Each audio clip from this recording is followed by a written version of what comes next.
Okay, we are now. Okay.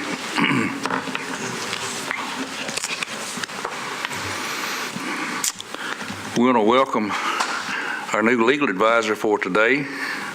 Thank you for being here. This is Ms. Michelle Gallimore Scruggs, sitting in for us today to keep us straight legally. Appreciate you being here and appreciate all the commissioners, staff. I see we have a quorum, and some may have come in, but I made an announcement earlier. If you have not signed the sign-in sheet at the front table, we'd like for you to sign that before you leave. Also, I want to remind the commissioners, when you speak, be sure that the red mic button is on, and we appreciate that.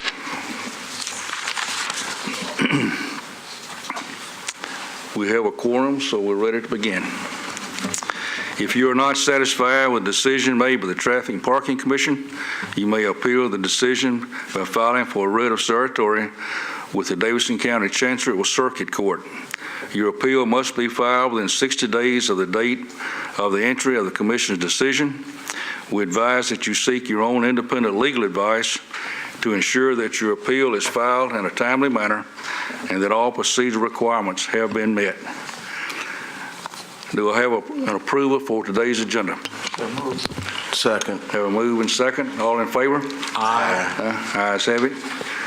I need your approval for the meeting of October the 8th. So moved. So moved. Have a motion Second. and second. All in favor? Aye. Aye. So approved. There is no old business this month, and there are no appeals.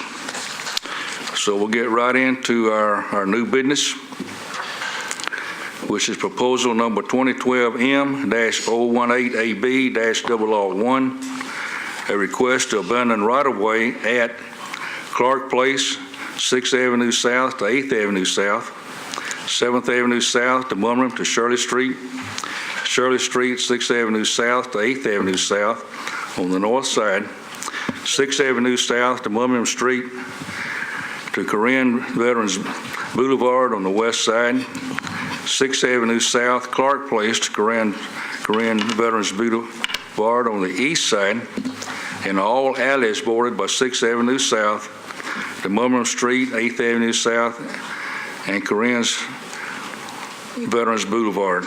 Now, this is on our consent agenda. If you want to discuss any of these one items, we'll pull it from the consent agenda. If not, we'll have one vote by hand. Is there one in agreement to take it on one vote? Okay. All in favor of approval, vote by raising your right hand. 1, 2, 3, 4. Unanimous? Okay. Ayes have it. Item number 2 on our agenda is revocation of a vending permit. Revocation of vending permit issued to Mr. Carl Jones. This is requested by Metropolitan Police Department, and we have Sergeant Keeter here to speak in that regard. Sergeant, if you would go to the podium and be sure and turn your mic on. Thank you. First of all, let me ask for a staff report before you speak. Well, actually, you're one step ahead of us. I was going to turn it over to the Sergeant Keeter and let him state his case. I also want to hear from Metro Legal on, actually, we might want to lead with Metro Legal on what you guys' role is on this permit issue. This is new to us. I know it's new to me. So you might want to hear from legal what your role is on revoking or suspending a license, and then we'll hear what the case is. Legal? Under Title 13 of the Metropolitan Code, 1308 discusses these vendor permits, and it explains that it is the duty of the commission to decide if there's a violation of the code, what action needs to be taken as far as, what action, if any, needs to be taken as far as suspension, revocation, if those items are warranted. I'm going to read just a little bit of this to you. This says, any permit issued under this section may be suspended or revoked by the commission for any of the following reasons. A is fraud or misrepresentation in the application for the permit, which is not applicable here. I'm going to skip down to C and D. C is for conducting the business of the vending contrary to the conditions of the permit and or these regulations. D is conducting the business of vending in such a manner as to create a public nuisance or to constitute a danger to the public health, safety, or welfare. There are a number of factors that should be considered by the commission when determining whether a permit should be suspended or revoked. Those factors are the number of citations for violation of this section previously received by the vendor, the number of previous suspensions and or revocations imposed upon the vendor, the number of occasions for which the vendor's permit was subject to suspension or revocation and was not suspended or revoked. D, the seriousness of the violation or misrepresentation and the danger to health and safety of the public presented by the vendor's misrepresentation, noncompliance, or misconduct. And E, whether or not the condition subjected the vendor to suspension or revocation is of the nature that has been or can be corrected. So those are factors for you to consider when analyzing any vendor's permit on what disciplinary action, if any, needs to be taken. Under the penalty section, I just want to go over this really quickly with you all. Under the penalty section, which is again under Title 13-08040, it states that the permit of any person who offers merchandise for sale in violation of the regulation or who violates any other provision of this regulation may be suspended. So that's the basis if the commission decides a suspension would be proper. Now, it does say the word may, so that would be up to your discretion if it falls under that category. The second sentence and the last sentence I'm going to take you all through says the permit of any person who seriously endangers the health and or safety of the public by misrepresentation or violation of this regulation, or, so this is a completely separate category than the health or safety concern, or who is convicted of 3 or more violations of this regulation during any 12-month period shall be revoked. What that means is that it's not discretionary. It's not a may, it's a shall.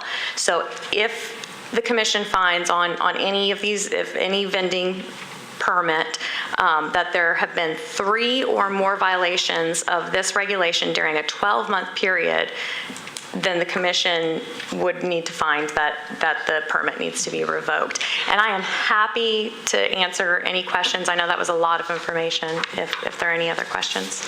Okay. Thank you very much. Sergeant, we'll let you make your review and report. Be sure your mic's on. There you go. How's that? This does deal with Mr. Carl Timothy Jones. He is a registered vendor with the city. He does have his license. Since FanFest of this summer, I've dealt with Mr. Jones 6 times. Each time he's been in violation of vendor laws, mostly on Broadway and on 2nd Avenue. To catch everyone up, Broadway is now posted from the river, 2nd Avenue, up to about 6th Avenue. There's absolutely no vending at any time. 2nd Avenue has been posted no vending for about 15 years or so. Each time we encounter Mr. Jones, it's a production. Apparently he feels being loud and belligerent. We'll win a case for him. The first dealing, we arrested him on a probation violation warrant. We took care of it that way. Second, third times I dealt with him, he was just warned and asked to leave the area. On another occasion, he was cited twice for 2 violations to appear in Metro Court. He was found guilty of those violations. Contempt of court order was signed by the judge there. If he was found in violation again, he would be held in contempt of court. The week after that, I cited him for vending on Broadway, again in violation of the vending law and also violating the court order. In appearance in Metro Court, it seemed as though it was going to be burdensome to move forward there. I dismissed those charges and I moved over to criminal court because at the time he violated those vendor laws, he was riding a bicycle the wrong way on Shelby Street trying to sell tickets, parking passes to a Titans game. So I moved it to criminal court, general sessions, by taking a warrant for soliciting in the roadway. Now, I'd like to note that he was arrested for soliciting in the roadway on September 7th and again on September 9th. He refuses to follow the guidelines. He feels as though that since he has a sidewalk encroachment permit, that he cannot be stopped from vending on any sidewalk in Nashville. Even after it's been explained to him, that doesn't give him carte blanche to every sidewalk, that Metro reserves the right to certain lengths of sidewalk that the rules will be different for, and those rules are posted in the vendor regulations. He just refuses to obey those. Okay. Is by chance Mr. Carl Jones in the audience and wish to speak?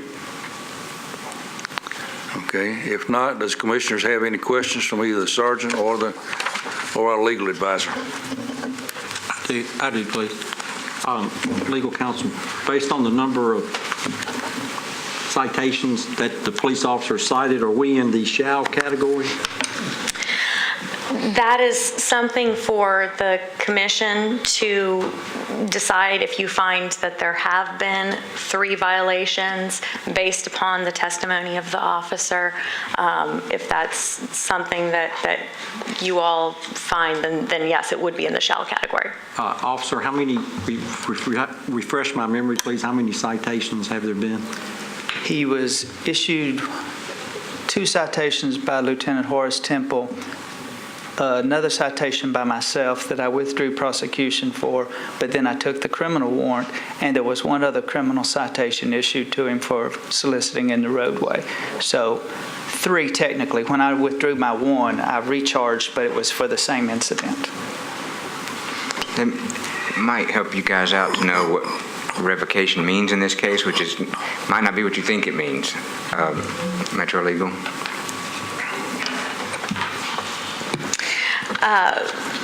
If a permit is revoked, then the vendor would not be able to reapply for a permit for another full year. So, Question. Yeah. Oh, I'm sorry. no. So is there anything that we can do to stop him at this juncture? Or is that to say that just moving forward he won't be able to, but his current permit will still stay in place? I'm sorry, I don't understand your question. No, I thought you just said that it would revoke him on anything moving forward, or will this cut him off at this particular point with his current? If the commission finds that there have been 3 or more violations or other grounds for revoking the vendor's permit, he will not be able to operate under that vendor's permit from today forward. Okay. After a year, he would be able to reapply, and then the commission would make decisions from there. Who does Yeah. he reapply to, Chip? It's the county county clerk right across there. And I wanted you to know that you're not taking this permit away for lifetime.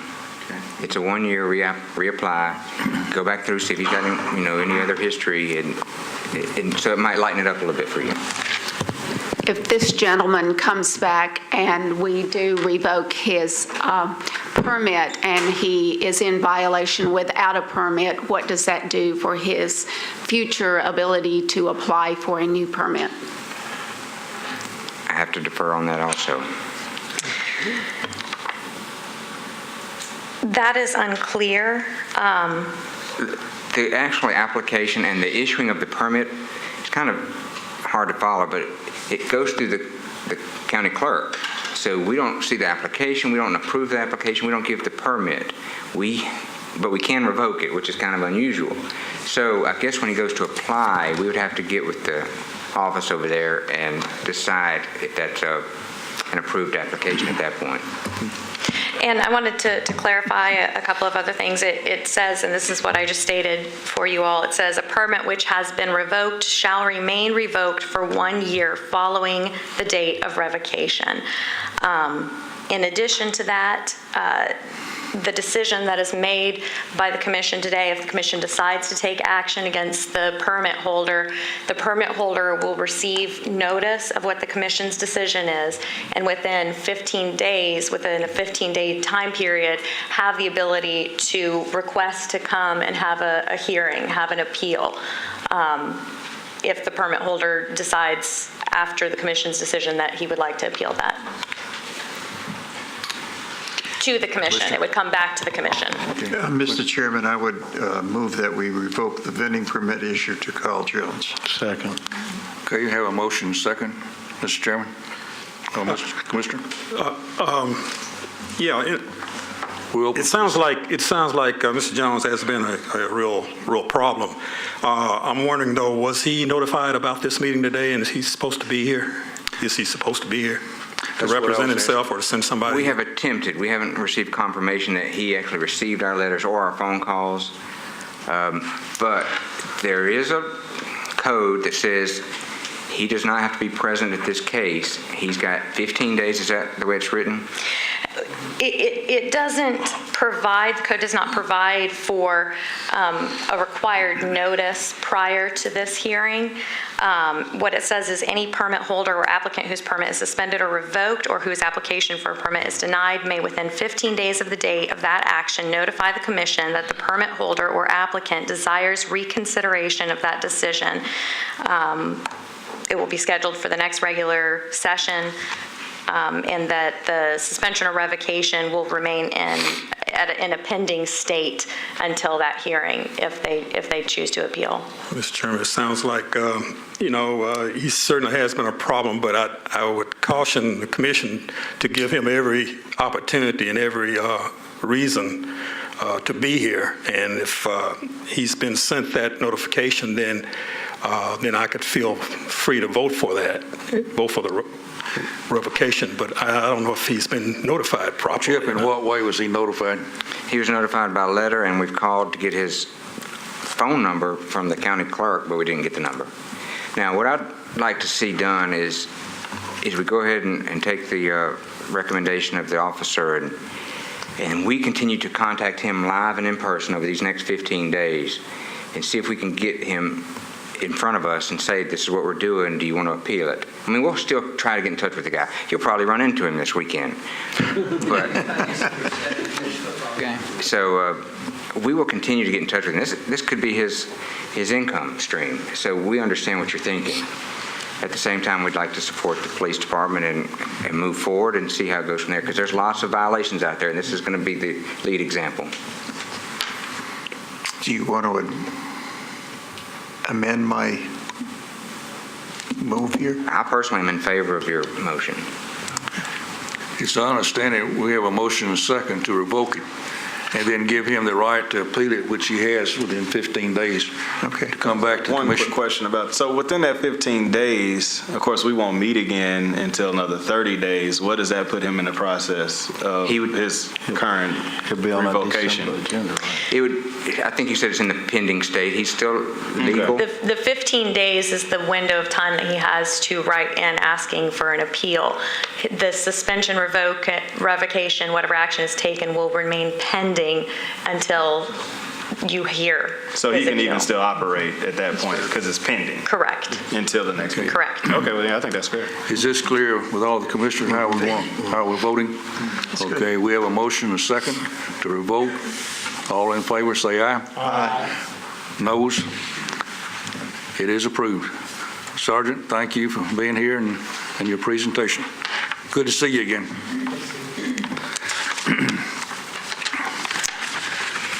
Next item on our agenda is authorized residential parking permits on 12th Avenue South area.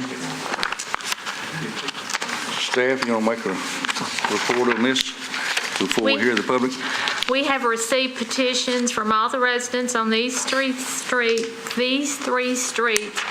requesting residential parking permit. According to the Traffic and Parking Code 12.42.030, they meet the requirements for residential parking. The commission has also received 2 letters, one requesting deferral and one requesting denial. We have some slides, if you'd like to see the slides. Please. Ms. Marshall, would you explain to them why the residents are requesting this? Basically, there are numerous businesses there on these streets that are overtaking the parking on these streets, which is causing the residents not to have parking. Based on the petitions and the observation we've done in the field, approximately 70% of the residents do not have available off-street parking. Now we have the slide presentation on the different streets. That's Montrose there. As you can see, the cars are lined there. There's another slide for Montrose. Gilmore. Gilmore again. And that is Carruthers. And I'll be more than happy to answer any questions that the commission has. When I brought this up, and I don't know how long ago it was, we have residential parking on Gilmore, right? It's one of those streets that we already... No, we have residential parking on Is it Carruthers? Halcyon. Halcyon? Yes. Okay. That But was we- approved by the commission. Okay, but we have yet to move on those streets that are... Those 3 streets the are ones the we're next talking about ones now. that we have a request for. Okay. Question, is the request for permit parking for 24/7 permit parking, or is it for specific times? 24/7. Okay. And do you have any other requests pending or coming forward from any of the streets between 12th and Belmont, or any other streets off of 12th? the Not at present this time. Okay. So we don't have anything yet on Beechwood, Sweetbriar, yet. Not at this time. It'll come. I have a question to staff, Mr. Chairman. Now, Gilmore, is that where the Atkins Funeral Home is? Correct. How would that affect the Atkins Funeral Home people? Because they've been there for years. That's what started this, I think, so we do need to. Yeah. Well, basically, to clarify the parking, we will only sign residential parking permits in front of the residents, not in front of the businesses. Okay, but as I said, that business has been there Right. long before. Yes. And on days when they have heavy funerals, all of them can't really get in that parking lot. So how would we move on that? And perhaps what we could do is we could issue some special permits whenever they have funerals and things of that nature. Yeah, that's a concern. That's what I But that brought would before the be, council. that would be in cooperation with the residents. Correct, yes. Are they aware of that? We've not discussed that with the residents. Is this are we doing a public hearing on this? or- Not yet. I think we're just Okay. discussing right now. I'm just concerned about the funeral home, but I think overall that's a good idea. I don't have a problem with that, other than the fact that I do know that on those heavy funerals, every once in a while, everybody can't get in that parking lot. And I just don't know where they're going to be unless they have to have some other off-site parking and then drive people over there. I don't know, with a shuttle. But right now, I'm concerned about that. Chip, with the councilman, when we brought this up, when I brought it up earlier, that was my concern. Actually, it was the funeral home that made the contact. So I really hope that we can do something for the funeral home that's right there. Yeah, I think, On the corner. and I think that once you hear from the neighbors out here, the residents, that this is more about the, and I don't want to put words in their mouths, but this is about the nighttime capacity, the evening capacity of the roadways, and especially some of the nights during the week when there are specials going on out there. We've seen it. I've been out there. You've been out there. And I'm sure there's something we can work out with the funeral home, whether it be a permit or whether it be a specific days or days of the week and hours of the day. I don't think that was their motive for coming into us. just so you know, we did get the petition that we require, and we got the percentages that we would need. So at this point, we'd like to hear from the businesses and you've got some letters there, and the residents. You have Sandra Moore, council lady on one side of 12th. You got Berkeley Allen, council lady on the other side of 12th. I know that Council Lady Allen cannot be here today, so put that all in your processing, because without her here, that's where the parking is going to go if we take it off of this side. You might want to hear from her at some point. Question, Chip and Mr. Chairman, is in this area of town, around Belmont, Vanderbilt to 12 South, there is more and more push for residential permit parking. We've had numerous applications come before this committee over the last year and a half. What would be the process that to create large swaths of residential permit parking? So instead of it coming before us on a street-by-street basis, it was done on a more systemic basis as opposed to a more on a neighborhood basis as opposed to a systemic, as opposed to a case-by-case basis. Because my concern is exactly what you've expressed, as these three streets get it and it pushes it over to another street, and you really haven't fundamentally solved the problem of trying to get neighbors and businesses, institutions to kind of peacefully coexist. You're exactly right. It's like traffic calming. You move the traffic from one street to another most of the time. This was, yeah, then we give it to Benny. This was a case of, we did get one street at a time on this one, and we bottled it up into at least 3 or 4 at a time. But you're right, we have to take the entire corridor, the Belmont area, the 2 council people have to get together and work all this out. These people put this petition together, and so at that point, we didn't want to just hold it while we get this other group on board, because they're experiencing this problem nightly now. So we wanted to push at least part of it forward, but I understand the street-by-street argument. I got one other question, Chip. On one of the letters, they say something. They mention this master plan in 2004, 2005. Is there a copy of that? Well, I saw that in this letter about the same time you did earlier, but I can get a copy of the master plan. And that master plan may say that this parking was intended for the businesses out there or something, but you still got the homeowner saying, what about my house, you know? Right. Well, I do know that they redesigned 12th Avenue numerous years ago to create on-street parking. And, you know, part of the idea was it was going to be, besides helping the businesses, it was supposed to be a traffic calming device as well for the commercial district. We're supposed to have a rep here from Urban Grub or Mafiosos, and if they're not here, I want to give their, okay. If you weren't here, I met with Dolan yeah, and I was going to give his side of it, but since you're here, I'll let you do that. Would the commission like to hear from the audience, and then we'll have probably more questions? Who would like to speak in this behalf, either for or against? Okay. How many is for the residential parking? Okay. And who would like to speak in opposition for the businesses? Okay. We'll ask the businesses to come forward first, and I'll ask you to go to the lectern to my right and to your left, and be sure the mic is on, the little red button. And if you would, because of the number of speakers in our long agenda today, if you would try to keep your comments to 2 minutes, and not very quick. And those that speak, try not to repeat what the others have said.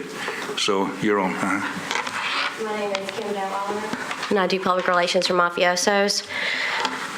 Our letter here is asked to defer this issue until after the first of the year, until everyone has an opportunity to not only review the streetscape master plan for 12 South and the businesses, but also to review this engineering study that has been done that we've not seen.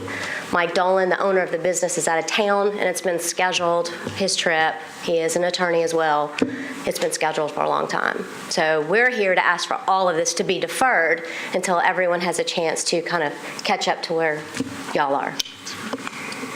Okay, I'll be happy to read the letter from Michael if you don't have a copy of it. okay. In summary, just tell us what they intend to do in this study.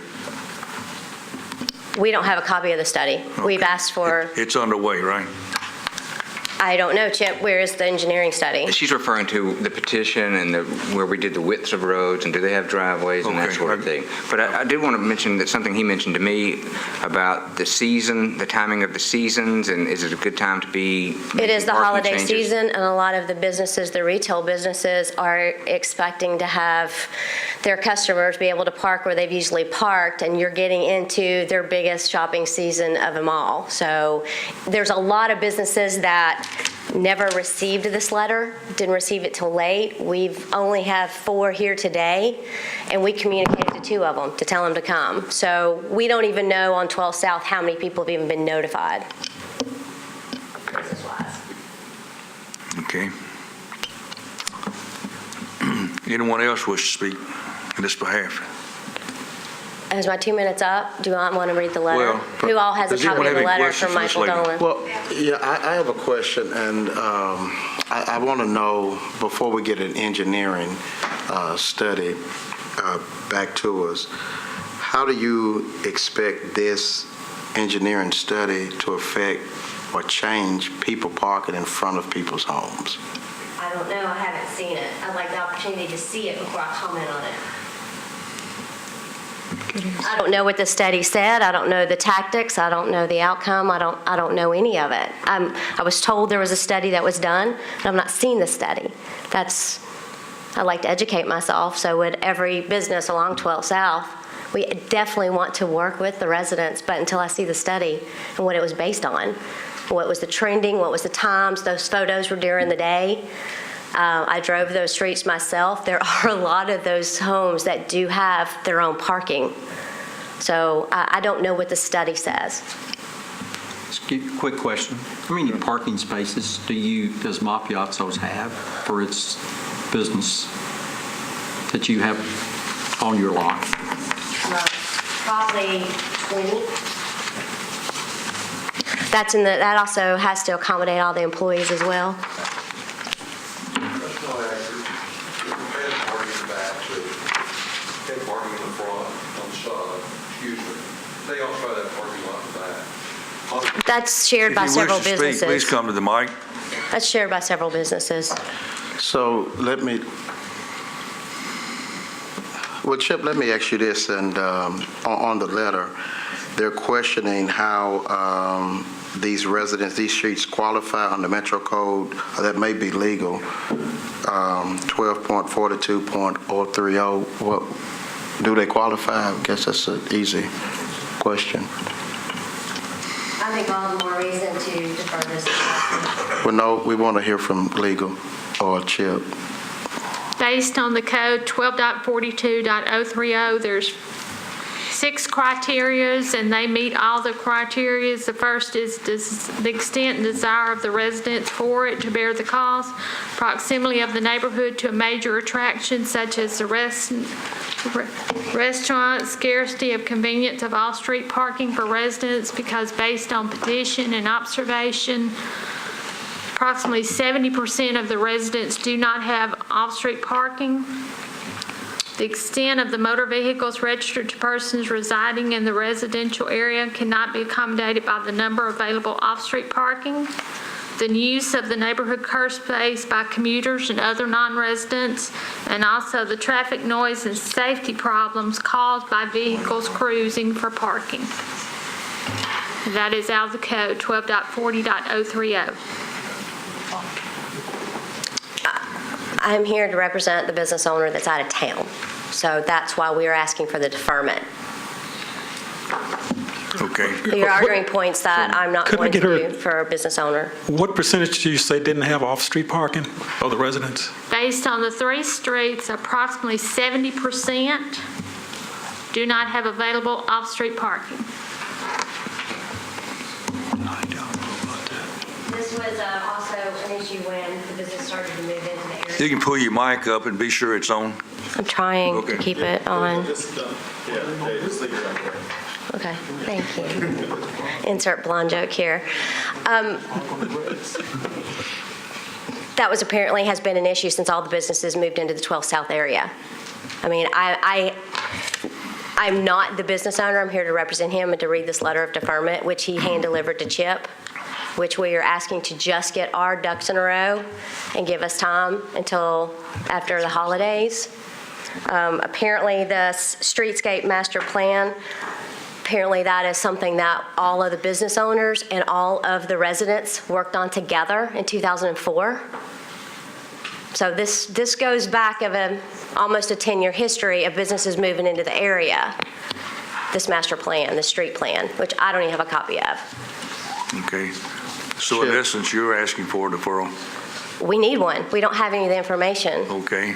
Anyone else wish to speak in this behalf? Thank you, ma'am.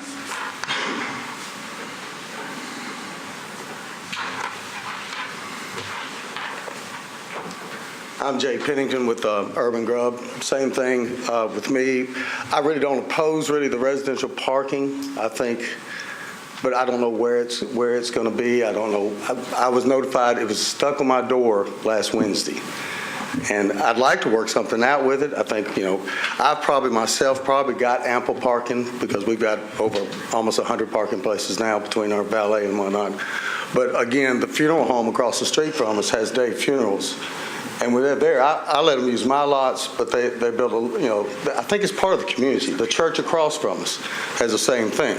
When the church on Sundays has, when they're in session, there's a lot of things. I think it's part of the community. And I think part of what we wanted to look at was deferring, because the other things we might want to say, okay, well, let's do the residential parking, but the parking, this morning I went out and walked around my business, which is closed today.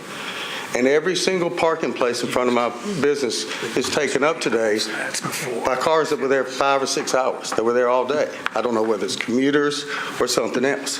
What I'd like to see done is somehow we work with the neighbors and try to maybe do 2-hour parking up in the front part around us, and doing parking in maybe residential parking back in the neighborhoods, but have it so we don't end up hurting each other.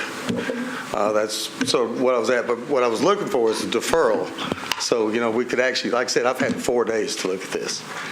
And we'd like to work something out to work it in. We actually, I haven't got a hold of all the business owners. I'd like to get a hold of them. We can do some joint share parking, I'd like to talk with the people from the funeral home. It may be a thing where some of my lots that they could use at different times, but it'd be something that I think it's a good time for everybody to get together and figure a way of working it, because we're a growing little neighborhood.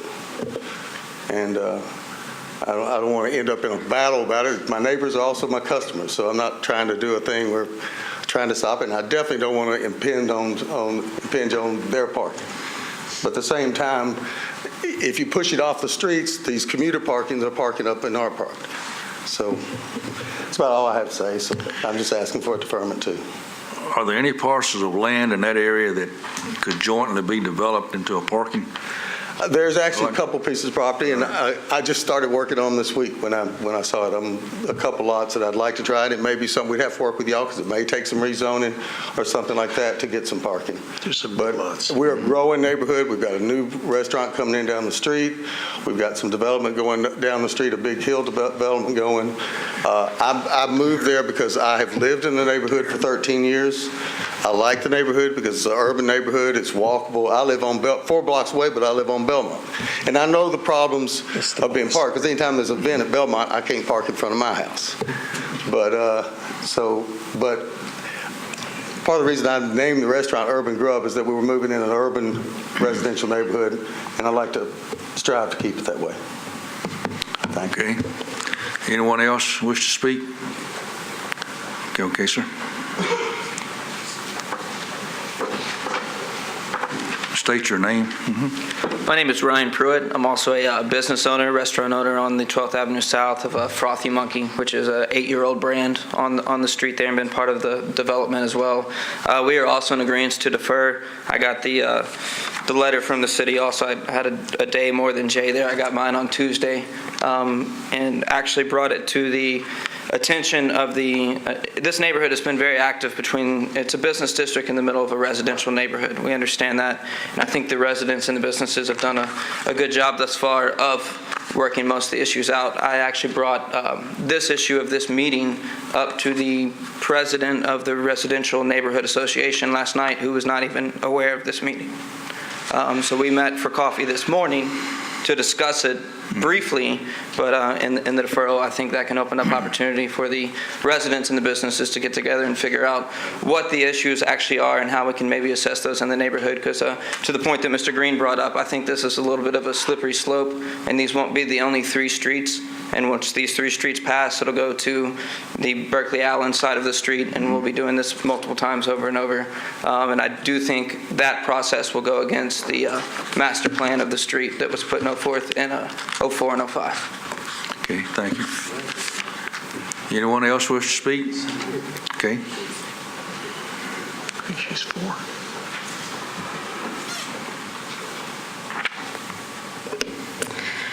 Thank you for the opportunity to be here today. I am actually speaking on behalf of the residents. My name is Catherine Moffitt, and I live at 1100 Gilmore Avenue. My husband, Gordon Moffitt, is here with me today. He purchased our home in 2001, and then I moved into our home after we were married in 2006. In the years that we've lived in this neighborhood, we've seen many positive changes. We have been pleased with the redevelopment of the business district along 12th Avenue South, as this has enhanced the quality of life for our neighbors, removed blight, and reduced crime. Unfortunately, a byproduct of this growth has been parking issues. The businesses along 12 South have been good neighbors by providing off-street parking to their patrons. Those businesses that do not have off-street parking provide free valet parking. Despite these offerings, each day we witness customers parking along our streets and not utilizing the parking options provided to them by the businesses along 12th Avenue. Because of this, it's becoming increasingly difficult for residents to find parking on our streets as we compete with visitors to our neighborhood for parking space. My home, as well as many others, was built more than 100 years ago. As our neighborhood was established before the advent of the automobile, most lots do not have off-street parking and are not conducive to adding it. We have a mix of elderly neighbors and families with young children living along our street, and it is inconvenient and sometimes dangerous for these residents to be forced to park a block or more from their homes. We are also very concerned about the congestion caused by customer parking along these streets. With the added vehicles taking up every available inch of curb space, it is very difficult for drivers to see oncoming traffic when pulling onto the main roads. We have also seen many distracted drivers circling the block to find parking and not paying attention to other cars, street signs, and pedestrians. I have personally witnessed 2 different drivers in recent weeks run the stop sign by my house at 11th and Gilmore and nearly cause an accident. A month or so ago, there was a fiery crash 2 blocks away at the corner of 11th and Halcyon that was caused by a distracted driver who ran a stop sign. It is our hope that by instituting residential parking permit on our streets, that the customers of the businesses along 12th Avenue will begin to utilize the parking options provided to them by these businesses. Reducing the congestion along our streets will also improve visibility for drivers and make our streets safer for our families. I do want to address for just a moment, since I live on Gilmore, about the funeral parking. I think that, speaking for my neighbors, we would be very happy to work with the funeral home and make any necessary arrangements that they need. They have been great neighbors. The people that arrive for the funerals are usually there a very short period of time. They really do not cause any problems in our streets, and so whatever we can do to work with traffic and parking and public works to accommodate them, I think on behalf of my neighbors, we'd be happy to do that. I do ask you to not defer this today. We have been working on this petition among my neighbors since May. We really desperately need relief. I mean, it just every week it seems like it gets worse and worse in our neighborhood and creates more and more safety issues for our neighbors. So I do ask you to not defer it. This is a terrible problem, and we really appreciate your consideration and ask you to pass our request today. Okay, thank you very much. Anyone else? We want to be fair to everyone.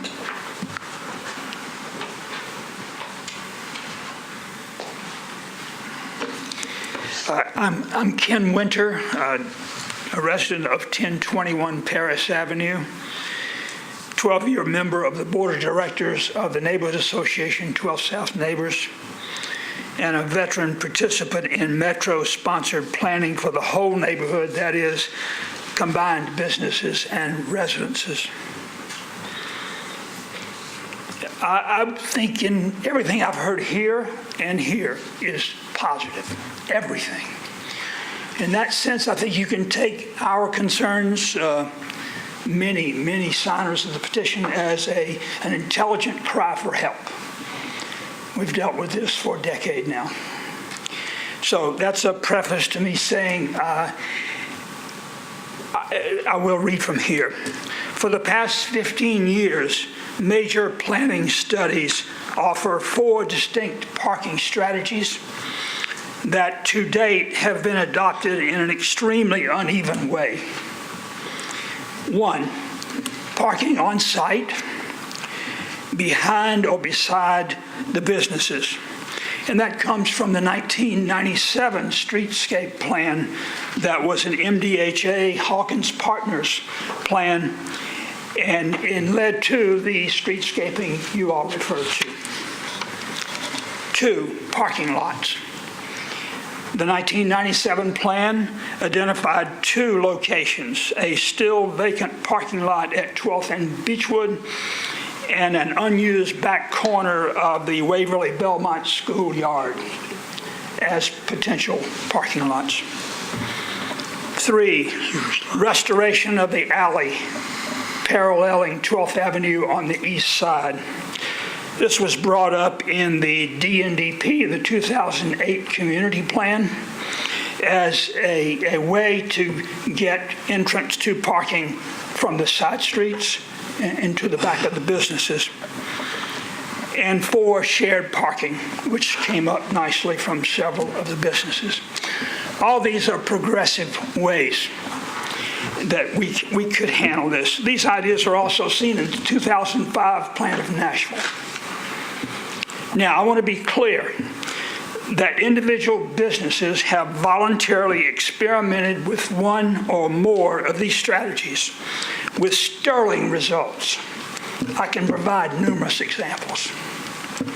I must say, however, that first, a few individual businesses have so overbuilt or gained admirably great customer bases that reasonably projected, expected customer bases cannot be accommodated except in our residential streets. Second, the businesses and the government community have failed to address traffic and parking problems besetting the neighborhood at large. It's in this context that we set these positions before you. Again, everything that has been said so far, including the pleas for deferral, are positive. If deferral for a few weeks or months will get the necessary cooperation among businesses and residences, I'm all for it. I'd be happy to answer questions. I am an expert on all these plans, and I've participated in the ones that I'm not old enough to have been here for. So thank you very much, and that's where we stand. Well, thank you, sir. The commission, we're not magicians, and I wish we were. But we're here to hear both sides, and hopefully at the conclusion of this that we can work out something that is pleasing to both sides. So any other comments from commissioners? Is there anyone else here to speak publicly? Yeah, does anyone else want to speak? Sure, go ahead. I'm sorry. Just very briefly. My name is Chris Fortune. I represent Moda Boutique. Just for the record, I was notified this morning that this hearing was happening. I would like to see it deferred if possible. We would love to work with the community to assign the parking that we have in a joint manner as well. So, thank you. Okay, anyone else wish to speak? We're not rushing. Okay. Yes, sir. I'm not too familiar with the board. Just give a hearing. I'm John Mogan from Long Boulevard, and the reason why I'm here like I said, I'm not familiar too much how you operate. But the reason why I'm here, I've had a request to get the board to give me a permit to park in front of my home that I've lived in for 77 years.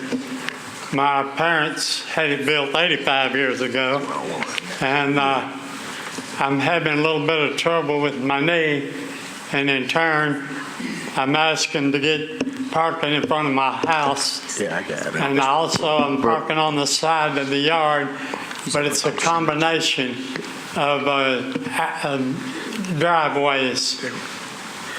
And as soon as they get a permit next door, they're going to sell the house, and I won't be able to park there.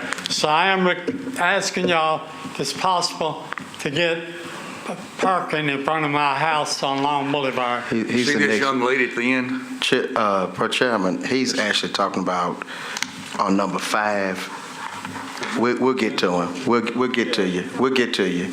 Huh? We'll get to you. Your number. You hadn't yet? Yeah, we haven't gotten to you Okay. yet. We'll get to Okay. you. It's I'm number not 5. familiar. Yeah, we'll get to you. Okay. I do have a question for Okay, sure. the gentleman at Urban Grove. You have valet parking, right? Where are they parking? We're currently, Yeah, come to the mic, please.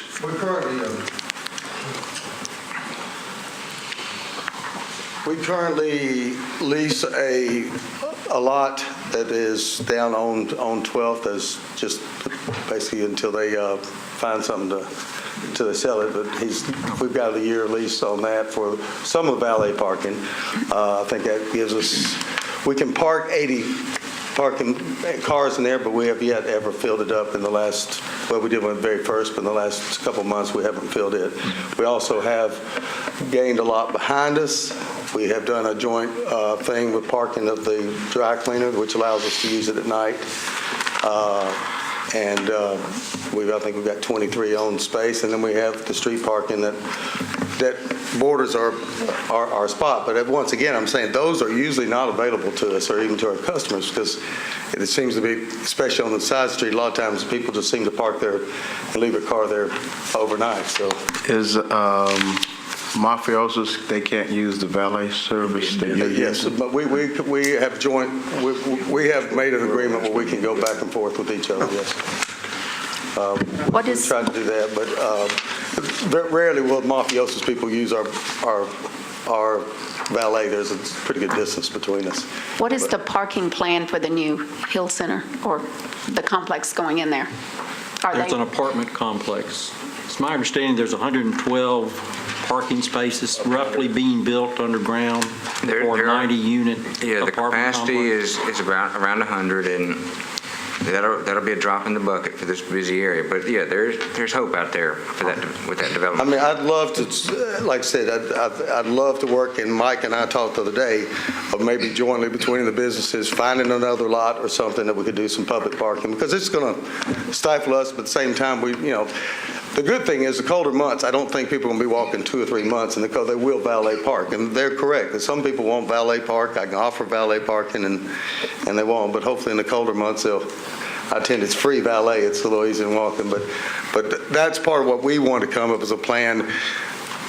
Maybe, again, to saying that maybe tying some residential parking tied into some 2-hour parking up in the front, where we wouldn't get our parking places tied up for a long time, 2 or 3 or 4 hour. Same with the boutiques and places like that, because if there's a lot of commuters, I think, that just actually park there and meet and drive in town. And like I said, this morning in front of my business was totally full. Cars parking on the street. And we're closed for the day. So. Mr. Chairman, I spent about an hour and a half, 2 hours this morning driving in that area.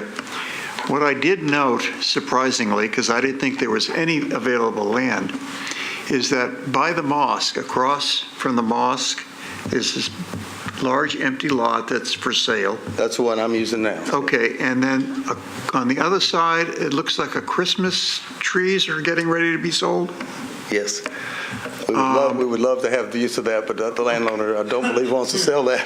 All right, Waverly Belmont has that huge lot down there. So there seems to me that there is available parking in the area. Now, I'm concerned with the residents talking about, I'm concerned about what the business, because you come down 12th Ave and you have to breathe in to get through. It's that narrow. And I will say, if you go over there right now, as you saw in the pictures, right now, probably side streets, is probably a third of the parking taken up. I mean, it's pretty, the whole area is pretty empty during the daytime.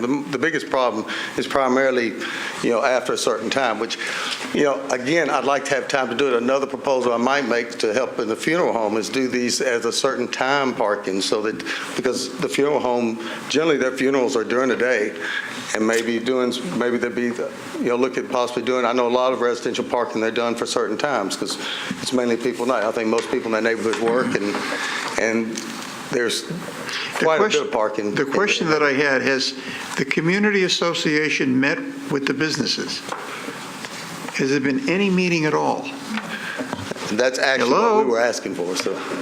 I mean, that's where I think it needs to start. And at this moment then, because it hasn't met, and there seems to be a type of positive feeling between the two now, that this commission do go for an indefinite deferral until such time as the two sides have met and see what really is available in that area and what they can do. Because now we're just, it's a motion. Okay, we have a motion. I'd like to make an additional comment in this regard. I agree for deferral if it does mean that the community and the businesses will get together and come up with some solution. I echo what Mr. Winters said as well, that it does seem positive, and that I like the fact that the businesses are looking to work together for this. But what I really want to point out in this, using this case as an example, is a larger issue even for us. I know, Reverend Mitchell, you brought it up one time. I brought it up for another area in Germantown, and I know it's an issue in East Nashville. I know particularly that this is a larger issue for the city because I spent the better part of my summer walking streets around areas like this, and particularly this area that they're talking about. We got the same problem. I attended a meeting with Mr. Word at Greenwood Neighbors in East Nashville, and the same thing is happening in Germantown. So if there's anything that we can do to use whatever they come back with as a model moving forward in your regard to have some type of long-term solution, I think that'll be beneficial to us, because we're going to continue to have this problem going forward. All of these urban areas are being redeveloped, and a part of this urban redevelopment is mixed use of residential and commercial space. And the great part is that it's booming and it's popular, but the bad part is that the unintended consequences is that it's a burden on the residents, and I do side with them on that. And I like to see us move forward with whatever they come back with, maybe being able to use that as some type of model moving forward, because it's coming for East Nashville, North Nashville, and the other areas as well, really fast. Okay, Commissioner. Chip, just to clarify, when a business applies for its permits, they have to usually come up with a parking plan. Is that correct? There's parking ratios per businesses, is that correct? Correct. It depends on, and some of the business owners know this a lot better than I do, but it depends on the zoning at the time. If you're not changing the zoning, I'm not sure that you have to, in certain areas, you don't have to prove that you've got the parking, especially in the urban downtown area.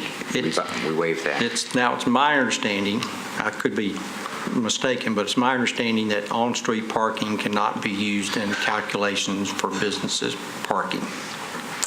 That is correct. It's up to our development group and the planning department, but you can factor it in there in some cases. In some cases, they waive it. Some cases, it depends. Okay. In all cases, we wouldn't put residential parking only in front of a business, or we're not in this case for sure. Because the request is not for any permit parking on 12th Avenue. We need to be clear. It's only for these side streets, which are all residential or 90+% residential. Is that correct?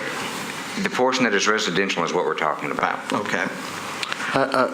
My concern is for both. I understand urban grub and mafiosos, understand the residents. Here's my concern with the motion is the guarantee that these businesses will meet with the residents? Thanksgiving's going to come, Christmas is going to come, New Year's is going to come, Valentine's Day is going to come, Spring Bling's going to come, and those, we've got 5-6 months of booming business, which would occupy that time. So my question is, Chip, if we approve this, and sort of the businesses will have the opportunity to come back and appeal it, right? Well, at that point, we issue the permits for a 1-year time period. We don't want to be flip-flopping. I think the rule of thumb for the commission is 6 months minimum before we rehear a case. That would be up to the commission. You could put whatever stipulation you want on it. There's nothing in the code or in the law that says you can't hear it next month again. Yeah, I'm just trying to be the middle guy and say, how do we, because I grew up there and it's just, it's crazy at nighttime. You can't get through there for nothing. And if you're outside, I mean, it's going to be, you have all these Christmas events coming up, and the residents not going to be able to have their parking at the same time. If we defer it indefinite, it could be 5 months, 6 months, 7 months before it comes back.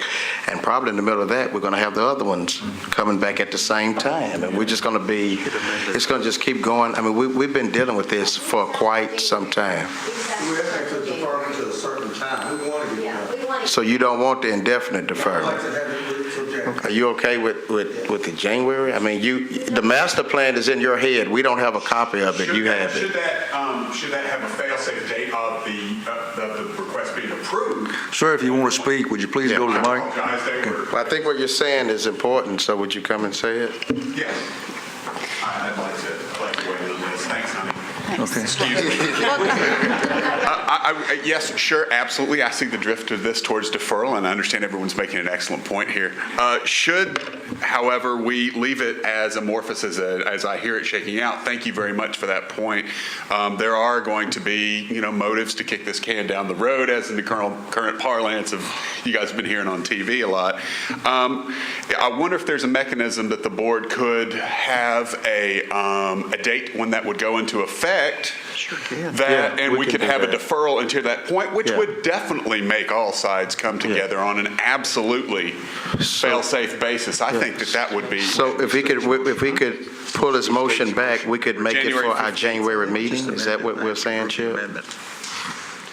Any length of time is fine with us. We can put it on December's agenda, January, February, whatever you guys decide. And I do apologize. I would like to hold up an example of where this happened in a very limited fashion, that businesses are continuing to boom down at the corner of Villa and Edge Hill. There is permit parking right up in front of these businesses. They opened a beautiful parking lot right across the street because they were pooled to do so. Business is better than ever because patrons have to walk a lot shorter. So I'm just saying that opportunities exist for everybody. Okay. One final call. Is anyone else before I close the public hearing? If I can just say one more thing, though, I applaud the business owners that are trying to help. We are down the street from Urban Grub, and I think they have certainly gone above and beyond to accommodate the neighbors by offering the free valet parking.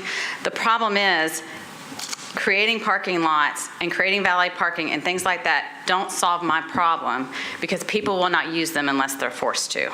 It's easier for them to park for free in front of my house, that's a quick little walk down the street to the restaurant, than to have to tip the valet person or walk from a paid parking. And so what I'm begging you is to approve the residential parking in front of our houses so that it will force those customers to utilize the parking that these businesses are trying to work with us and create.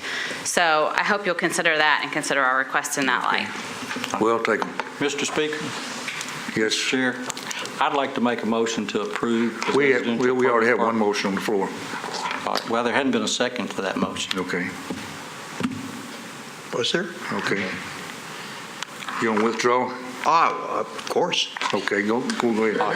I'd like to make a motion to approve the residential permit parking on Montrose, Gilmore, and Carruthers. It's been my experience that the implementation of the permit parking does create situations that are beneficial to the residents, and commercial businesses tend to then adopt. I'm concerned that a deferral will kick the can down the road.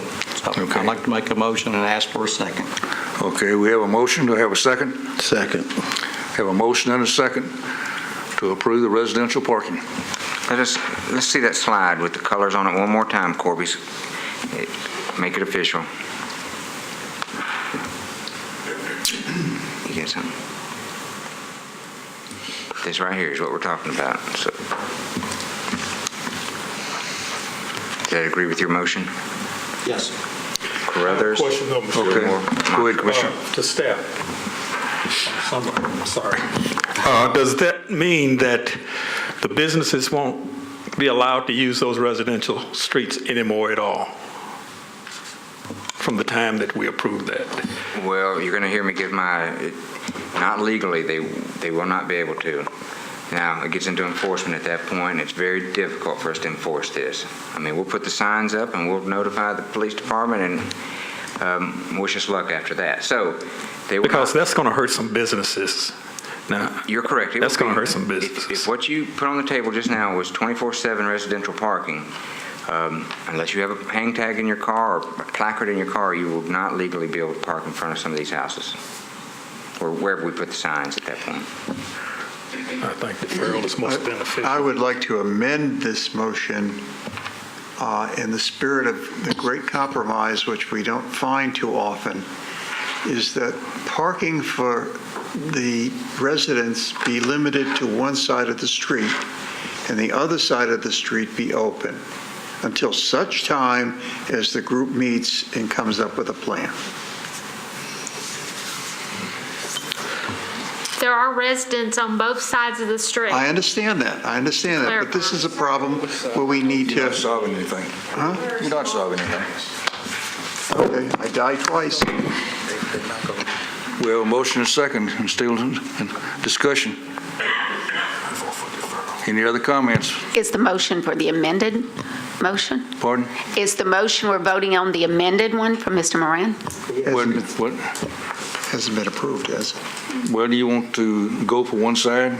I mean, we can Yes, I amend it. would, yes. Okay. So such time... All in favor of the... comes to a- I don't believe that the amendment to the motion had a second at this point. It did not, so... Okay. Do we have a So second? that would take you back twice to the then. original motion that was properly It seconded. dies for the lack of a second. All right.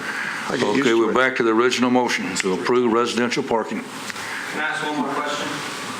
Public hearing is closed. I'm sorry. So I just want to be clear. If we move forward with the motion as is to grant them the permit parking, then where does that put the situation with the businesses at this particular point? 6 months they could come back. Well, that's kind of our in-house rule of thumb. Okay. I think if we came in next week and said, well, it sounds better to implement it at 3 p.m. every day, we put it on the December agenda and you guys vote on it. So we can massage this as we move forward. Okay. Our typical rule of thumb is 6 months, just so we don't put in stop signs and remove them right away. That's what it usually is for. How long before these signs would go up? Approximately 10 days, and then the permit applications will be mailed out to the residents for them to complete, send back into us. So we're talking maybe a 30-day turnaround for the entire process. Let me say why I did second it, though, because I want to make sure that the businesses meet with the residents. And I'm just scared we're going to kick this can down the street, and it's not going to happen. Well, let us say, if they work out something, we're not going to slam the door and say, we're not going to listen to you for 6 months. Right. So, I mean, I think we're slamming the door. I think what we're saying is, let's make a move today, and then you all talk and come back. But you actually flip the tables if you do that. Now the onus is on the residents to kick the issue down. That's right. I disagree. I think we should defer. Needs to be deferred. I agree. Resend it. There is a motion that's been properly seconded. I'm sorry, legal. So we have to vote on this one and then come back on another. Okay. Right. All right. Well, let's run We this have a vote. motion Let's on the try floor again. and a second to approve residential parking. Are you ready to vote? Yes. All in favor of residential parking, raise your right hand. 1. All opposed? Okay, opposition. The motion has been denied. I'd like to make a motion. Floor is open for a new motion. I want to make the motion to defer it to our meeting in January. Second. Can I make a suggestion? Make that an indefinite deferral. A deferral automatically comes back in 30 days. Make it indefinite deferral. See it. We can still set your same date. If you make it a deferral, it automatically comes back in 30 days. But we need them to come back. That's the issue. That's what they want. They want to come back. Because if I do, I'm not going to vote indefinite. I would prefer it being deferred only for 30 days. Yeah. I really would, because then that's only going to Okay. force them to come back. So instead of January, I say make the motion to defer it only for 30 days for you all to meet and come back and present a plan. And that would help us before the end of the year, right? Absolutely, yeah. Can we? Is that a deal? Okay, let me make the motion this way for Councilman. Let's make a motion to defer it. I'd like to say our something next to that meeting. before we vote on that one. Okay. We have a motion. We're moving into a holiday period, and nobody's going to want to meet around Thanksgiving area and preparing for Christmas. It's going to be a very difficult time. Okay, for them. here's what I have to say to that, though. We're So it talking should about be business. indefinite deferral. No, I don't agree with that, because I think that at the end of the day, the biggest piece of this is the business is saying that it's going to hurt my business. Now, I'm a business owner myself. Regardless of the holiday season or whatnot, if it's going to affect my pocket, then I'm going to make sure it's important enough for me to meet on it. So if it's important to them, they'll meet in 30 days and we can come back and have some solution to talk from. But I don't think that kicking it, in the spirit of not kicking the can down the road, I think it needs to be 30 days and we meet again in 30 days. And from what I've heard is otherwise we'll move forward with both the have said parking. I mean, you said you're willing to deal with the deferment as long as it's Let's just make it two. two issues. Why is the business part the biggest part of this? I'm saying it in a very friendly way. And second, I don't like meeting with them or they with us without professional mediation or help. Benny, can you talk? Need more than 30 days. Sure, if you wish. Okay, let me make my motion again. Okay, let's just make a. Let's clear the table. Okay. We're starting all over. All over. I'm open for a motion. Okay, the motion is to defer this for 30 days. We have a motion. Do I have a second? I'd like to amend that motion to indefinite deferral. Okay. We'll vote on the indefinite. Second to the first motion. Okay. We got to approve the first one first, right? Okay. Before we I have have a second. His first motion to defer for 30 days. His first motion. Yes. Now we have a motion to amend for indefinite deferral. Do I have a second on that? For indefinite deferral. Let me ask a question real quick. If it's an indefinite, somebody at some point needs to bring this, remove it from indefinite and put it on an agenda. Who is going to present? We're ready. You know, this has been a case by Ms. Moffitt, and if you leave it up to her, she's probably going to bring it back in December or January. So I would suggest we put a timeline on it, whether it be January or December, February. At worst, we come in here and say, we're not ready, let's defer it another month. Indefinite puts it back on somebody to come forward and put it back on the agenda, and we don't know who that's going to be. I need to make a brief explanation on my indefinite deferral, if you don't mind. We're talking about other people who need to be at those meetings, and you can't really speak for them right now. They're going to have to be notified, and we don't know what their schedules look like. If we want the two parties to come together, those other individuals are going to have to be notified. So if we want to put a time limit on it, that time limit needs to be more than 30 days, but that's why I'm asking for an indefinite deferral. Sir, I think 30 days is plenty. These people have been going through this for a long time. It's time to get something done. In 30 days, I think these people will get together in 30 days. Okay. We have a motion on the floor, indefinite deferral. Did I get a second? Second. No, I didn't definitely. There's no second to that motion. Okay. We're back to the main motion, right? Right. Okay. The main motion is that residential parking be approved. Be deferred 30 days. Deferred. We'll deferred 30 days on that. Okay. All right. Did we get a second? I want to be sure. Yeah, I got Yes, second. You got a motion and a second. All in favor say aye. Aye. Okay. So approved. Go forth. Ms. Legal, did you get all the information? Did we do right? Okay, Yes. okay. Okay, are we ready for our next item on the agenda? We thank everyone for being here. Well, those council people are going to be furious. They ain't going to have time to get together in 30 days like that.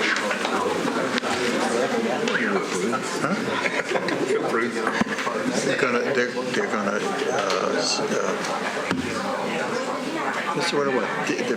defer it for 30 days. That's up to them. And if they don't get together, they're gonna have to get their ass together. Okay, Commissioners, let's move on. I can take a break. We're down to number 4 on our agenda.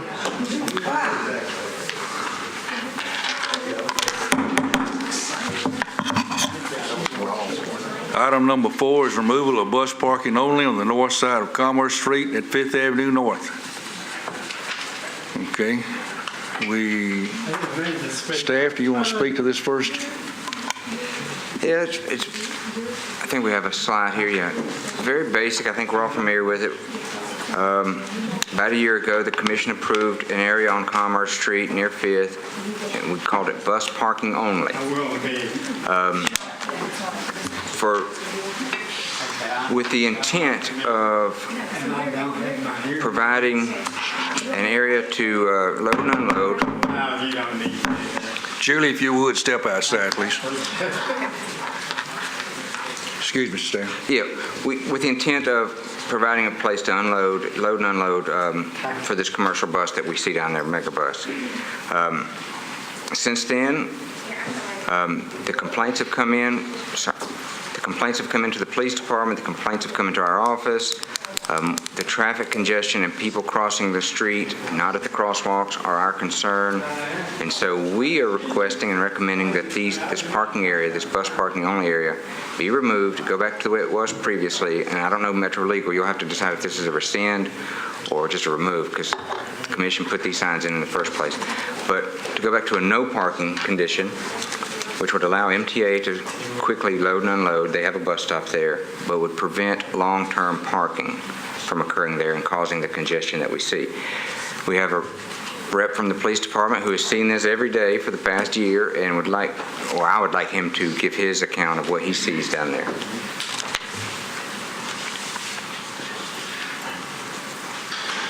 This one will be more off the cuff. I spoke with Chip earlier. As the main part of my function, I'm the bicycle supervisor in the downtown area, so I'm on all the downtown streets daily.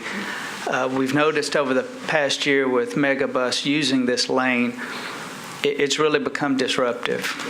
The people arrive anywhere from 2 to 3 hours before the bus arrives to just mere minutes. I've seen tags from people from Chattanooga, spoke to people from Chattanooga, seen tags from Georgia and from Kentucky where they drive all the way here to put someone on a bus. That parking lot you see just to the north of the red bus parking area, that's an average day, every hour of the daytime amount of fill for that lot. Very rarely is there a spot open. The people inundate the alley just to the east, leave their cars in the alley. There's the extra wide sidewalk there on the north and south side of Commerce, but on the north side, they park their cars on the sidewalk. When the megabus pulls up, they want to unload their family, so they leave their cars in the traffic lane behind the bus and in front of the bus. MTA can no longer service their bus benches there because they became megabus benches. On the busier bus loadings, the sidewalk becomes completely impassable by pedestrians because of the luggage being left in the sidewalk. The lot now is owned by Premier. They've tried to ask the people not to use their lot. They've called us there and asked us to ask the people to leave. The people always become very indignant because they've bought a bus ticket and this is where Megabus said to come get on our bus. So there's a lack of understanding there between the patrons of Megabus and the property owners. Then the fact that Megabus has no property there. They have no area to work. So we're there quite often asking people to move. threatening people to an extent to please clear the sidewalk or we'll have to take action. It does burn up a certain amount of police resources for this business to operate. Okay. Sergeant, where do the potential passengers purchase their tickets? It's all online. There's no brick and mortar building. And I can only speak anecdotally for the far side of the street, but Panera Bread Company has put in a business there. On a rain day, I've gone inside there and they're absolutely covered up with people just hovering on their tables and using their business. I don't know what their corporate policy is. They don't call us, but I've been inside there to see that it is even causing them a disruption. So they just undercover until a bus arrives, right? Yes. Okay. We have a representative here from the Mega Bus. You're welcome to speak. Just go to the mic, give us your name. Be sure you've signed in on our sheet here. Okay. Okay, my name is Newell Schoon. I obviously work for Megabus in service development. Number one, we're very appreciative of the city's efforts to allow us to run our service in and out of the city. I think we run a good service, quality service, safe and efficient. We take about 15,000 passengers per month, and I think we do infuse some sort of, economic advantage to businesses like Panera. Maybe the people are sitting in there, but I'm sure they spent money to be able to sit in there. So that needs to be taken into account. We've encountered these problems in cities before, and ideally, we want to be in a housed facility with amenities such as restrooms, waiting areas, and benches. The issue has been in the past that when we approach cities, we don't necessarily get the engagement that we need to get that done. Not saying that was the case here in Nashville, but my predecessor worked out this agreement, and that's what we've been doing for the past year. And there are obviously, there are issues, and we can't deny them. And we want to hopefully work with the city's support to remedy those issues. And I welcome, recommendations of any sort. To knock us off the bus stop today, it's going to obviously inconvenience a lot of passengers.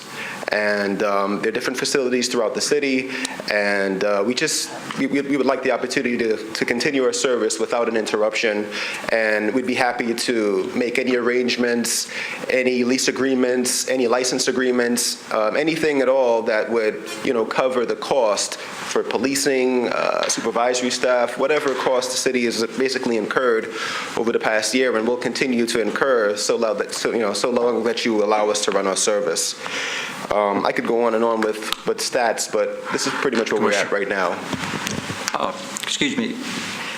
If this motion is approved and this space is denied, do you have an alternative that you've approached the staff with? No, I haven't been able to approach the staff. I just found out about this yesterday. We got forwarded this information from our manager in Atlanta. Okay. I flew down here this morning, and I haven't had a chance to engage anyone. I sent Mr. North an email just minutes before this meeting. I just got his contact information. So I am like... And how, the 15,000 passengers you mentioned, is that out of Nashville for the past year, or is that help me understand? That's out of Nashville for per month for about the past year. So we're averaging. And to the police officer's point, you have people coming in from different areas. So maybe they're not all Nashville residents, but I would say the majority of the people are Nashville residents. Well, my son used this service, and I actually picked him up down there this summer. So I can attest to the police officer's comment that it's very difficult to find a place to kind of wait for someone to get off. At the same time, it does seem convenient. I know this service is very popular. I remember seeing numerous people waiting to get on the bus. Right. So, is there any alternative place that's possible if this is not a good space? I know it's not our business to find one, but I'm just curious. Has any fact been given to the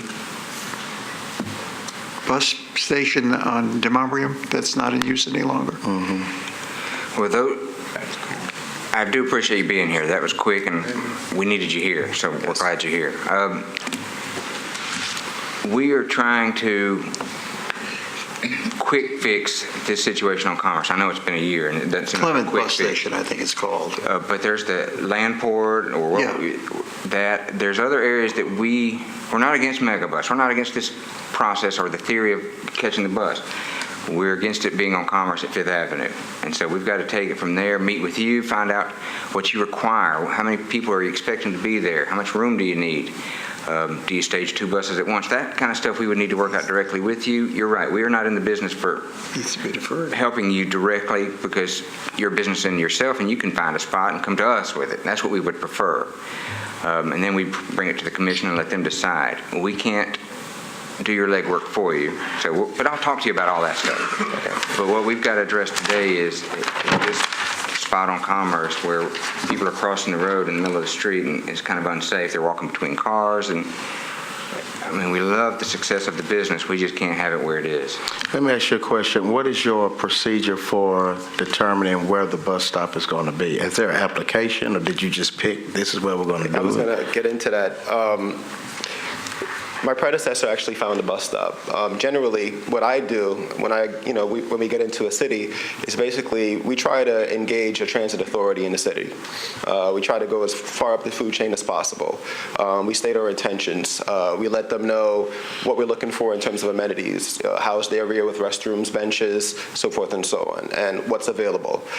Typically, any facility that was actually built by a city with FTA funds, you have to allow a carrier to come in there so long that you have room. That's been an issue throughout the country because of competitors. I'm not going to get too much into that. But that's kind of the initial, point of contact that we make. Someone with the city, someone with the transit authority. If we don't get anywhere with that quickly, we turn to a private entity. It could be a parking lot. It could be a business that, like a hotel that thinks that, Megabus passengers will book rooms in their hotel and, it'll be like a mutual kind of like advantage for both entities. But that really doesn't work out so well. So 95% of the time, we try to engage cities and transit authorities. Megabus, our business structure, our business model is all our sales are online. So you have people that have already purchased tickets for Thanksgiving and Christmas to come into town. If we get booted off the stop tomorrow or 10 days from now, we're basically breaching our contract with these people. Again, not the responsibility of the commission, but similar to, the prior issue with the business owners and the residents, we feel that maybe a deferment for 30 days could possibly be in order because it takes me at least 2 to 3 weeks to find another spot, whether or not I sit down with Mr. North and work out the details of what we need, or if I'm forced to find a private entity. It doesn't happen overnight. And I just hope some consideration can be given to that. Not your responsibility, but in good faith, that's what we're up against. But Chip, they're picking up on an MTA bus stop, right? There's an MTA bus stop there. It's been there for quite a while. Even when it was a no parking zone, there was a bus stop there because it's hidden. You stop, you load, you go. It's not a load your luggage type situation. This request initially did come from MTA. I think that's who you worked with, maybe not you, but I think it came from MTA to kind of, it's all a brotherhood. It's mass transit. They want to help each other out. But, and so we're not kind of putting blinders on and walking away. We're going to work with you on something. We would prefer it to be a private lot. I think that's our preference. At this point, though, we've got to address this one particular zone. I agree with you. It doesn't need to be tomorrow morning, but that's up to the commissioners to decide how long that timeline is. We won't be able to get out there with the signs tomorrow anyway, but we understand that's what we need from you is how far in advance have you sold tickets? That kind of thing would help the commissioners out, and then we can move forward on maybe finding another location. I have a question. You said there were certain criteria that you used when you went into an area to kind of decide where you were going to park. Did you do that in Nashville?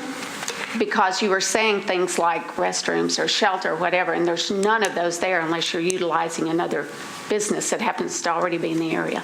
The background information for the history of the engagement here, I read through. I don't remember the name of the two facilities, but is it the MTA? That's the local transit authority. They were engaged, and there were a couple of housed facilities that we wanted to try to get into. We were told no for a couple of reasons. They eventually relented and offered this location. So this was not where we wanted to be. This is where we were given, and we accepted it because, like I said, we want to work with the cities and transit authorities. The other thing that I forgot to mention with working with private entities like parking lots is the zoning of the city. a lot of times you don't satisfy zoning requirements when you're trying to do bus pickups and drop-offs in a parking lot. The city doesn't allow for that in a lot of times. So that's another hurdle that we bypass by going straight to the city, working with a transit authority, and having a bus stop that's, coded for that type of activity. I would like to move, Mr. Chair, that we postpone this for 30 days so both sides have the opportunity to check into a location. We have a motion. Approved. Do we have a second? I will second that motion. Okay, we have a motion and a second. Okay, all in favor say aye. Can I chime in just a second? Our recommendation, go with your motion if you'd like. Our recommendation is to approve the removal of the signs with an effective date. Otherwise, we're going to be back here next month and having to hear this case all over again. You'll probably have to fly back in town, and it's quite burdensome. Yeah, that was actually going to be my question. So we can actually move on this today, but give them the time that they need to find the space that they need to relocate? Is that what I'm hearing you saying? At a minimum, I think you need to honor his passengers that have bought tickets. Okay. So, Sure. So we could have an effective date of March 1, February 1, January 1? I don't know. I think that question is still on the table, and we still have public input too, but I mean, you haven't heard from residents. Okay. But, I mean, we can put the effective date on Certainly. this. Is that correct? Certainly. Then I would make a motion to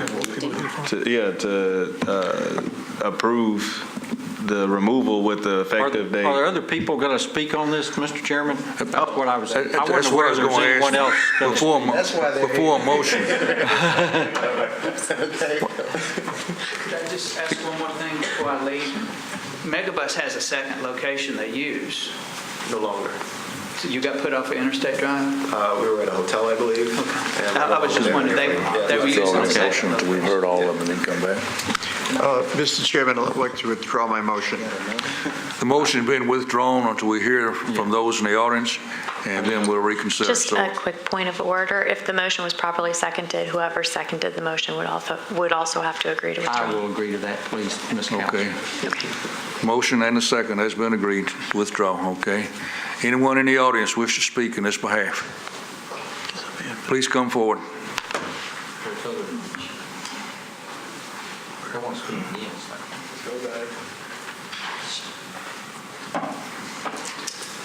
My name is Chase Easer, and I'm with Premier Parking. I'll be really quick. We do lease that property at the corner of 5th and Church. 5th and Commerce, rather, sorry. I am not opposed to the service that is provided. I am opposed to providing that bus loading zone in our property. We do have a lease on that property. We do pay to have it cleaned. We do pay for staff. And we have an issue with during pretty much every day during the week, during loading zones, providing ample space for customers. The church who owns the property does use that for services. They also have issues with it. And we as Premier would just like for them to find an alternative for a loading zone. And we abide by the rules and regulations, and we like being in Nashville. We've been very successful. We want to continue to be here. That location helps us be successful. So that's all I have. Okay, sir, thank you. Did you sign the sign-in sheet when you came in? I did not. As a speaker, would you please sign? Anyone else wish to speak? Yes, please. Give us your name. My name is Jay Jones. I'm a resident of the Viridian, which is behind the we're between 4th and 5th on Church. Okay. There was a slide or a shot up there that was actually pretty good. There you go. The alley where the bus parking only is, there's an alley between the parking lot and I guess it's another part. Yes, that alley right there. That is our only exit point from our building. The only exit point we have to Commerce Street from our building. So during loading times and unloading times, we frequently have cars lining the alley, as well as Commerce Street itself, making it virtually impossible, and if not dangerous, to actually exit from our building.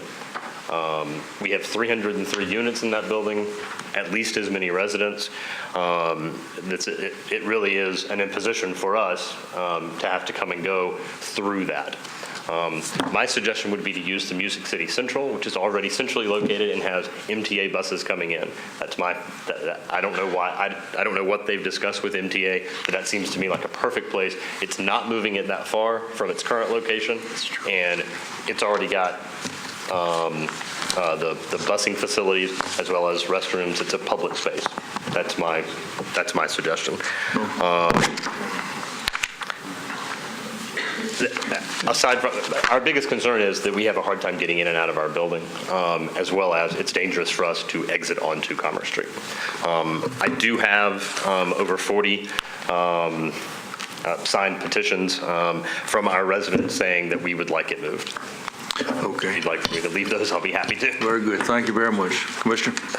I was okay till I saw these pictures. There are 3 buses parked here. There are 3 buses in a row. Where's MTA gonna go? There are people just camped out.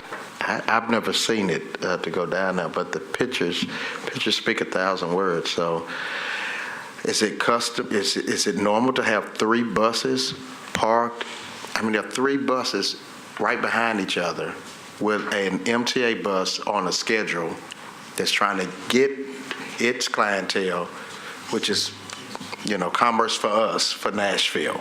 And one other thing, they have had breakdowns on their bus. Yeah, we saw that too on a picture. So is it custom for y'all to have 3 buses at one time?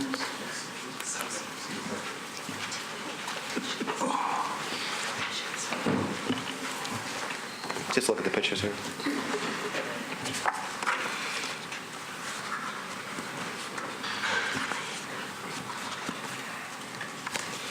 I mean, speaking from an operational standpoint, I do have a background in operations and risk management. No, that would not be normal.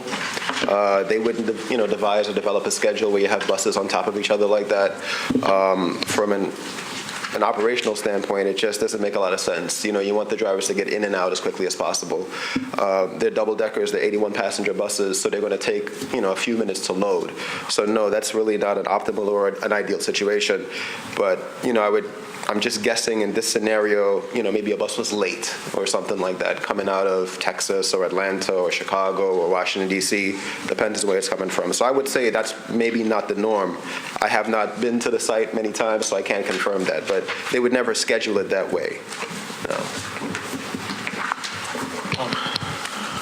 Do you all know how often there are 3 buses there? Jimmy, Yeah, please.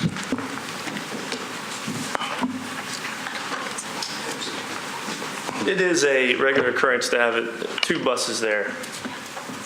Our office is located on 5th and Church, so we travel down that alley or 5th Avenue quite frequently, and we do see 2 buses there on regular occurrence. So, question. So, was this an issue from the beginning since it started, or has it escalated? I'm trying to ascertain how we got to this point. We actually, Central Parking managed that location when the buses came into effect. We took over in August. I can only speak from August. We've had an issue since we began, August 1st.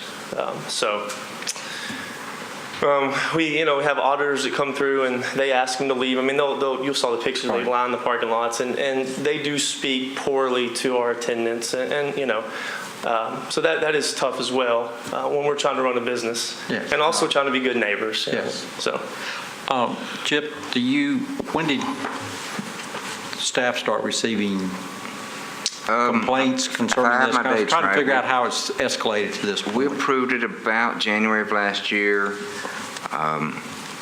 Almost immediately, we started getting a few calls. With that said, it has grown. Summer just brought a bombardment of passengers, as you could imagine. But almost immediately, we started getting the calls of what's this, and then throughout the summer, it got worse. I was just looking at an email from a guy at MTA that offered to help work all this out with us. I got it earlier today. But yeah, the complaints started coming in about when we put the signs in spring, and they grew from there. I mean, it's a growing business. Let me ask you, what happened on Interstate Drive? Why you're not operating over there? On Interstate Drive? Mhm. I'm not aware of that, sir. I'm sorry, this is my first time in Nashville, and, you know, I got hit with this yesterday, so I did my homework to the extent that I could come here and sound like I knew something. Yeah, we understand. We understand. We understand. I do apologize. Welcome to Music City. I would expect that all this activity will escalate as the holidays get closer. Chip, do you have a recommendation for a effective date? I mean, obviously, we're not talking about immediately. I put in the staff report January 1st. Again, it gets back to the ticket sales and stuff. I've heard rumblings that that's too long. We want it gone to yesterday. Right. And I've heard from the business side, the megabus side, that we need time to make other arrangements. So I chose January 1st, get us through the holidays, and I figured you guys would kind of move it back and forth based on these testimonies. Fair enough. Okay, that's fair. Yes, sir. Would you like to speak? Sure. Hi, my name is Michael Haygood. I'm the association manager for the Viridian, and one thing I haven't heard, I just want to make sure was clear, was when the bus is there, Commerce becomes a 3-lane street rather than a 4-lane street. They completely shut down the right-hand lane of Commerce, and they have a bus that arrives about 5 o'clock every day. So you're talking about anybody east of 4th Avenue having to merge down to 1 lane to go west to get out of the city at the end of the day. And I've had many residents complain because they've walked to that area to catch the green line to go to the restaurants over in the Gulch area. And if the megabus is there, the green line and the MTA cannot stop. They just pass straight by. Okay, sir. Commissioners, you've heard. Is there anyone else wish to speak? Yes, sir. Please come to the mic, sir. My name is Calvin Marable. I'm a resident of Nashville. I'm also a customer of Megabus. So I've seen it from all. I'm also a customer of Panera Bread. Okay, so I'm kind of an owner of Panera Bread. Okay, kind of in stock, but we need to think of the customer too. And I go along that for a customer coming out of town, if you move the stop, say today, they won't know where to go, okay?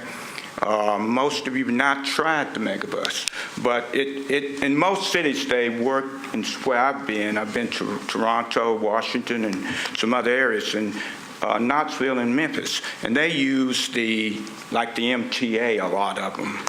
And that seems like a good way to maybe to put some of these customers at one of the public places that we already have. But it's a good service, but the problem is it's getting a lot of customers, it seems now. And those people are flowing onto the street. I see them. And, they got their bags there and everything. And so I can see it as a person that lives there and works there that is presenting a problem to them.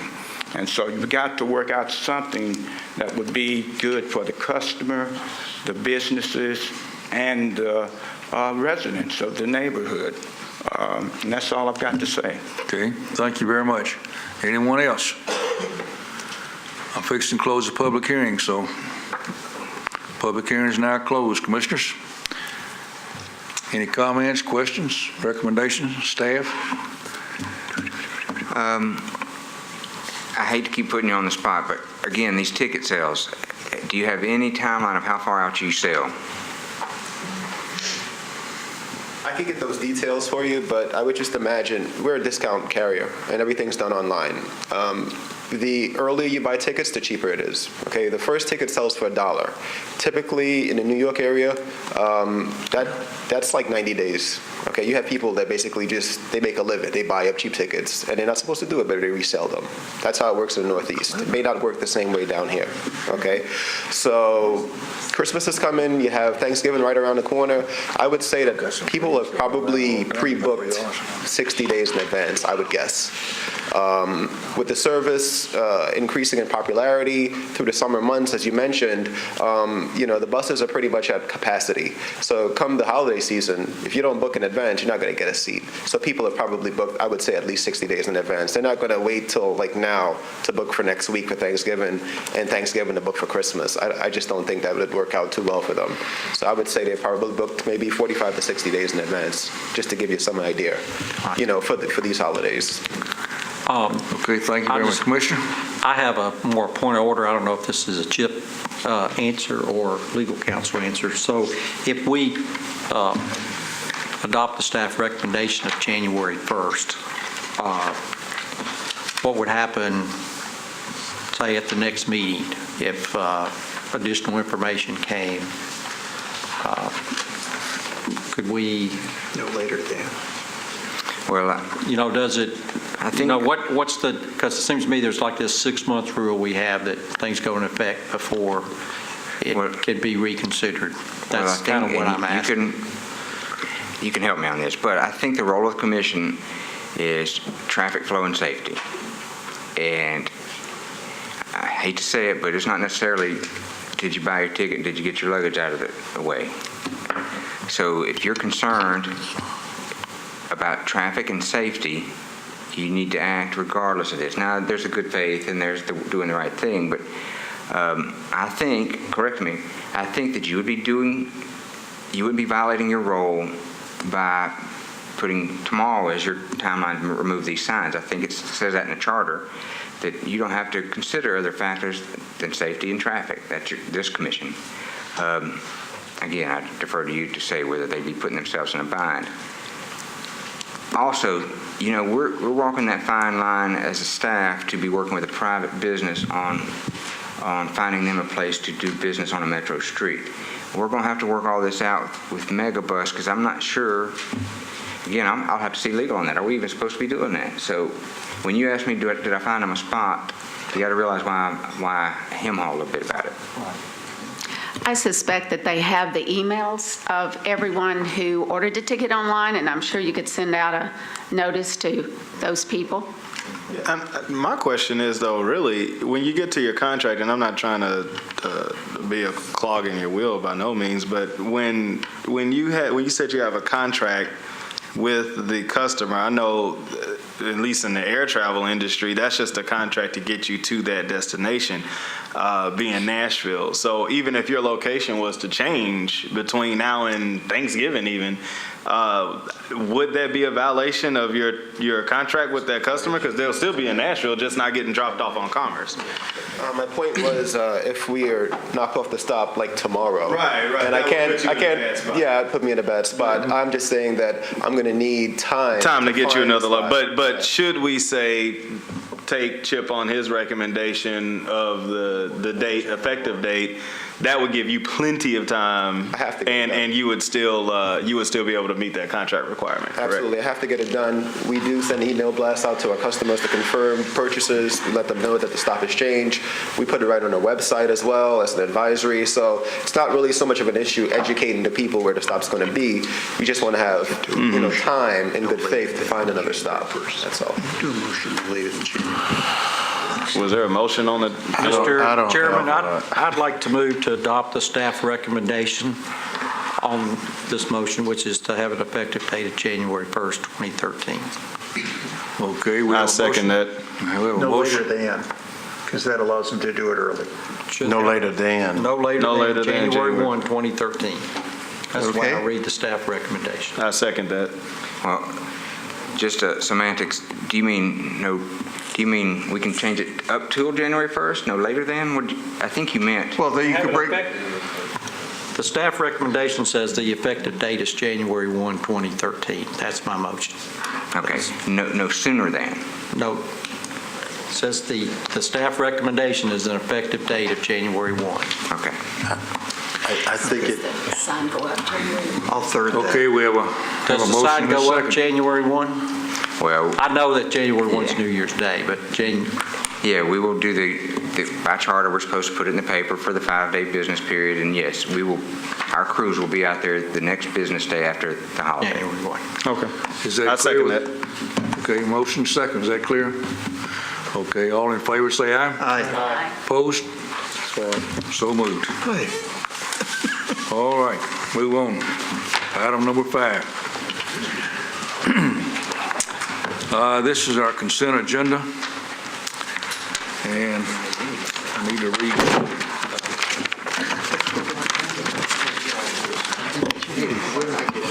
On our consent agenda, items other than consent agenda will be voted on at a single time. No individual public hearing will be held, nor will the commission debate these items unless a member of the audience or the commission requests that the item be removed from the consent agenda. Okay, I'm going to read these, and if there's any you want to pull and discuss, we'll pull those. Authorized residential permit parking in front of 3205 Long Boulevard. I think this is what the gentleman here was referring to. Install no parking or standing any time on the north side or division between 8th and 9th Avenue. Install no parking on stadium event days on both sides of Oldham. Those in the audience, please be quiet. Install Tennessee State Trooper parking only on the west side of 5th Avenue North at Charlotte. Install media parking only on the west side of 9th Avenue South, 30 feet north of DeMumlin Street. Authorize always stop at Franklin Avenue and Sutliff Place. Designate Velwood Drive as a through street between Albert Martin Road and Hobbs Road, thereby creating stop control for all side streets. Authorize stop sign on Union Court at Tuckahoe Drive. Modify speed limit from 30 mile per hour to 40 mile per hour on Alabama Avenue from 46th Avenue to 51st Avenue North, and authorize a traffic signal at McGavock Pike at Harding Place. Do you want to hear these all at one time? One time. Okay. We can vote by hand. All in favor? Need a motion first. Motion second. Motion, so move. And a second. Been a long day. Been a long one, yeah. All in favor, say aye. Aye. Or raise your right hand or say aye. And so approved. This also includes our parking, engineering, and accepted road report. Other business. This is the month for our elections. Do we have a nomination for chairman? Make a nomination for Gene Ward to remain the chairman of our board. Second. I will second. Have a motion and second. All in favor? Aye. Okay. Thank you. Do we have a motion for vice chairman? Yeah. Yes, motion sir. for the vice to remain as is. Yes, I have a motion for Vice Chair Richard Moran to remain in his seat for the next term. I'm sorry he had to leave, but he'll appreciate that. We have a motion and a second. Yeah. All in favor? Aye. Thank you very much. We appreciate your confidence. Appreciate everyone being here. We were baptized with fire today, wasn't it? This makes up for all the short meetings that today does. Yeah. This makes up for all. But I appreciate your participation and your patience, and especially your comments. I think we try to be fair to everybody, and I like that. And it's not easy sometimes. But our next meeting will be December the 10th, and I think we've got a recommendation here. I move to adjourn. We have Second. a motion. All in favor? Aye. We are adjourned. Thank you much.